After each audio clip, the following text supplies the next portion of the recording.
We all hate being sold to all the time, am I right? Especially when, let's say, it's the first time a brand or business communicates with us online. In my opinion, there are lots of ways to market your business without being salesy, in a very natural and organic way that makes people want to come to you to ask for your help. And for you, in turn, to feel like you're adding value and impact to other people's lives. So let me share 5 of my favorite ways to market my own business and also for my clients' businesses in a natural and organic way that feels good to them without feeling the cringe, and actually end up resulting in high-paying clients that are a joy to work with. Hi there, welcome back to my channel. I'm Laurie Wang. If you're new here, it's great to have you here. I run a digital marketing consultancy and training company under my personal brand. Here on the channel, I share my business journey, topics around marketing your products and services, strategies to grow and scale your business, and also mindset to help you accelerate your success, and ultimately creating a life doing what you love. So if that all sounds interesting, make sure to hit the subscribe button and hit the notification bell so you get notified every time I release a new video. So let's talk about the first way on how to actually market your business organically without feeling like you're being salesy and pushy at all. And that is to avoid the jargoning language. And what I mean by that is that a lot of times when we're marketing what we're selling as our services or products, we tend to use the languages that we want to use from our perspective. But actually, the key thing here is that you want to look at the languages that your audiences that you want to target are actually using. And how do you actually use their language to communicate their fears, their challenges, their problems, to make it feel like that's so natural to them that they want to actually reach out to you because they feel seen. And oftentimes when you're using your prospective clients and also your customers' languages, in a way, you're actually communicating emotions across them as well. And that emotion part can be so effective when it comes to marketing your business in a very natural way. And especially like I mentioned earlier, when they feel seen, then your audiences will feel like, wow, this business gets me. And I think they can definitely help me on my journey on whatever it is that you're offering as a solution. Well, you're probably thinking, how do I know how to use the language of my audiences? Well, the best way is to actually go into places where they currently hang out online. So one of the great places is, let's say, Facebook groups, where potentially your target audience is currently in there talking about this particular problem or challenge they're having that you're looking to solve in your business, right? Or it could be going to forums like Quora, where a lot of questions are being asked in every single topics possible. So this is a great place, it's a gold mine to actually find the type of language that your audience are using. And another great place is obviously using Reddit, where it's another subtopic online forum where you can look at the different topics in your industry that your audiences are hanging out there and actually talking about them and sharing their perspectives. So tip number 2 is that you want to sell the transformation, not the actual service or product. So many times we go onto, let's say, a landing page for a particular product, like let's say a digital product, an ebook, or potentially a course. A lot of times you will see is only the actual modules and the actual lessons being listed in there. So all the details around the course itself. However, there's not too much detail around how are you looking to transform this particular student's life from start to finish. So at the end of the course, what will they become? What will they actually be able to do? And who can they become in the process of that as well? So I think that's the part where that's really missing in a lot of times in a very effective natural selling process. And similarly with client services as well, where if you're looking to engage with a client into your particular agency or particular practice, then it's really good to actually engage them in the sense that you're telling them about the transformation you're offering at the end of your time together. So that itself is a very effective way to paint the picture, right, of how they're actually going to be transforming from where they're now to ultimately where they want to be. If we just get onto a client discovery call and all you do is list out all the different things that you're offering, then it doesn't really sell anything about yourself. Whereas if you can actually say, well, within that 30-day to 60-day period, here's what we can offer you in terms of what your business can do by the end of it. And that itself can be a very powerful way to showcase the result that you're looking to provide for your clients and customers, and ultimately be able to show them that you can create the impact and the value they're looking for. And a great way to do this via your online channels, especially when others are actually looking out for you, perhaps they're currently following you and they don't yet want to engage with you just yet, then a great way to do this is to showcase your transformation through the client testimonials, customer feedback on all your online feedback platforms. So if you're an e-commerce platform, FIFO obviously is a great place that a lot of people look at when it comes to the reviews of that particular e-commerce website. And other places like, for instance, if you're hospitality, then if you're a restaurant or a hotel, then a lot of people will be looking at your reviews in terms of what people are saying about you. Now, all these different feedbacks can be done in public or privately. But of course, you can always ask for permission on whether or not you can share a private testimonial to your public channels. Because ultimately, this is one of the most powerful ways to showcase transformation from someone else's perspective.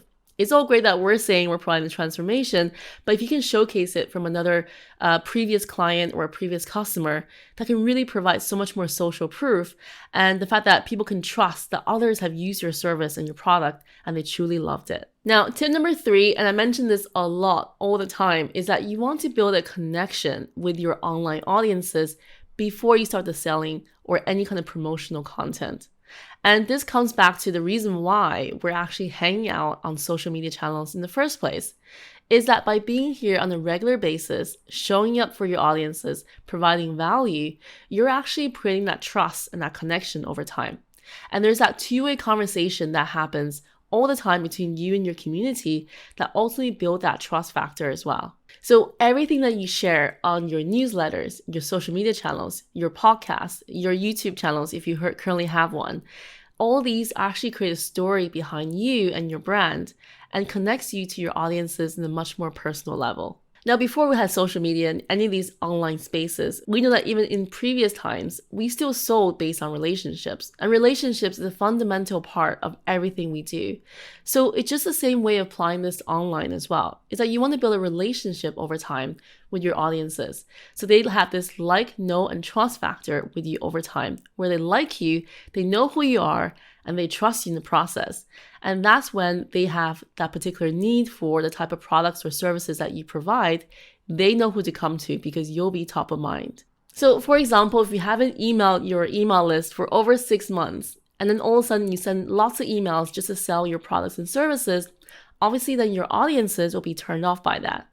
But if you nurture them regularly on a regular basis, let's say sending out emails every single week or every couple weeks, whichever regularity that you prefer that works for you, then they'll know that you're doing this in a very natural and organic way. That when you do have something available to sell, that they'll be there ready to buy as well. So one of my biggest advice in this point is that make yourself accessible to your audiences. So that way they see you as the go-to expert in your industry and regularly go to you and your content for advice. And ultimately, they'll be able to come back for more when they're ready to buy your services and products. Now, number 4 on how to market your business without being salesy is to think about how do you represent your authentic self. And I know authenticity is something that we use too much in this online space. And I think it's probably overused in the point that it doesn't really mean anything anymore. However, I think authenticity means that you don't need to be like your competition. And that's one of the things I see a lot in this space, is that we often look to others in the space who may be doing better than what we're doing at the moment, and then we think that we need to be just like them. And that is definitely not the way to approach it, because what you offer and who you are is so unique that you'll be surprised that there are lots of people out there in this space, however crowded it might be, are actually interested in what you have to say and what you have to offer in your services and products. And especially in a crowded space, it's even more important than before to make sure you stand out with your unique perspectives and your unique way of doing things. Maybe the way you deliver your courses, maybe the way that you present, or maybe it's the way that you do your services that stand out from other competitors. Whichever it is that your audiences are looking for what only you can provide.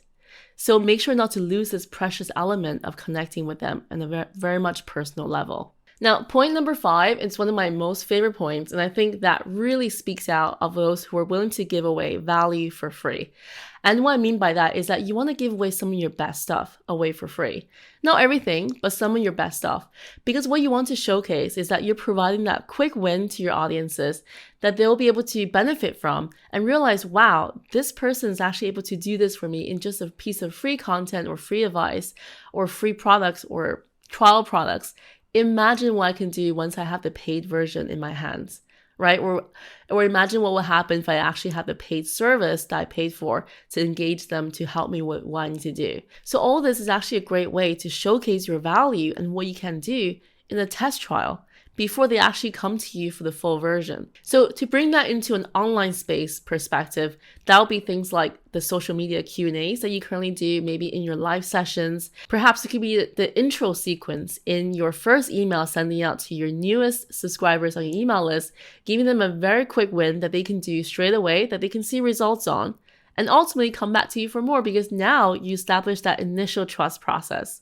Because you want your audience to think about, imagine what their paid course, service, products can do if this is what the free version is like. Now, it's not a perfect science, but only you will know what's the balance of the free trial version of the content, the services, the products that you want to share. So I recommend checking out my video on free content versus paid content in this channel, which I'll link to the description below, where you can choose on how you want to share your content or your products in the right way. So these are the top 5 ways that I will use to market my business in a very organic, natural, and non-salesy way. So it comes better with practice. Just give it a go and give yourself a try.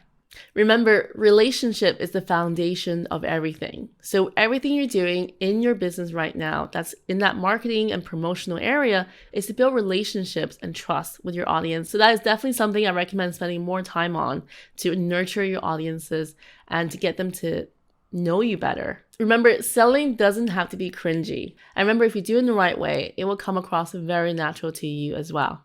If you liked the video and found it useful, please make sure to give it a thumbs up and share it with a friend.